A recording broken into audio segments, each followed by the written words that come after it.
आउ केईटा समय परे होइथांता माँ को अंतिम संस्कार हेले विधातार निष्पत्ति थिला किछि अलगा बदलीगला पूरा परिवेश आउ माँ पछे पछे चलीगला पुआ पुणी बंधाला आउ गोटे कोकेई आउ एका बेलके उठिला दुईटी कोकेई ए घटना समस्त को आश्चर्य करिछि।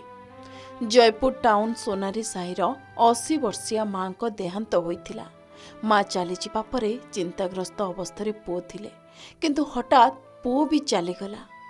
माँ भाई चलीगले एबे एका होइगला घरर एकमात्र झियो।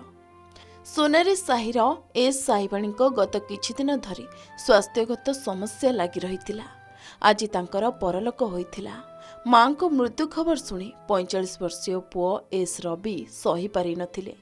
चिंताग्रस्त अवस्था तांकर मृत्यु मध्य होइथिला।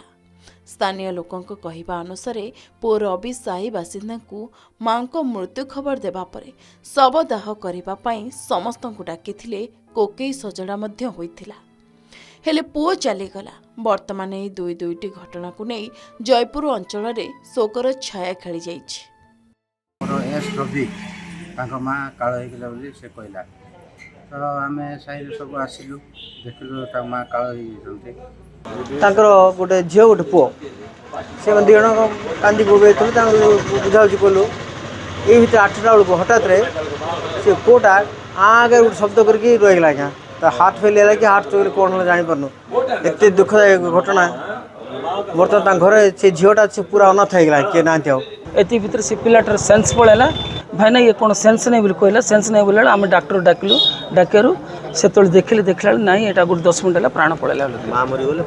पुओ मरीगला एटा अति दुखर कथा जोटा कि जयपुर है। एही माँ पुओ चली जावा परे वर्तमान झीवर दुख बुझिब किए केमिति रहिब ताकू नहीं स्थानीय बासिंदा माने सरकारी सहायता किछि जोगाई देबाकू दाबी करिसेंती। जदि कौनसी बदान्य व्यक्ति कि स्थानीय प्रशासन किछि सहायतार हाथ बढ़ाए तबे निहाती भावरे एकाकी झीटी निजर गुजराण करिपारियो बोली स्थानीय लोक माने दाबी करिसेंती। एही दुखद घटना को नहीं जयपुर पौर अध्यक्ष कहिसेंती कि वर्तमान उभय माँ पुओं शव सत्कार पई जहा आवश्यकता अछि ताकू जोगाई दियाजिबो ता सहित प्रशासनिक स्तर रे जहा भी होई परिबो ताकू कराजिबो बोली कहिसेंती जयपुर उपजिलापाल सावित्री और रवि तांकरा गोटे अनमैरिड झील भी अच्छी सुकांती हमारा टीम एबे संग संगे इंक्वायरी करुछंती तांको गवर्नमेंट तरफ जो बेनिफिट से पाइबार अच्छे हमें तांको सब एक्सटेंड करिवो। हरिश्चंद्र योजना हो से अनमैरिड अच्छी तो अनमैरिड पेंशन और डिसेबिलिटी अच्छी तो से संगे संगे एसएससीपीडी टीम सेटा भी वेरीफाई करुछंती यदि डिसेबिलिटी बेनिफिट्स भी से पाई परिबे तो सेटा भी हमें एक्सटेंड करिवो।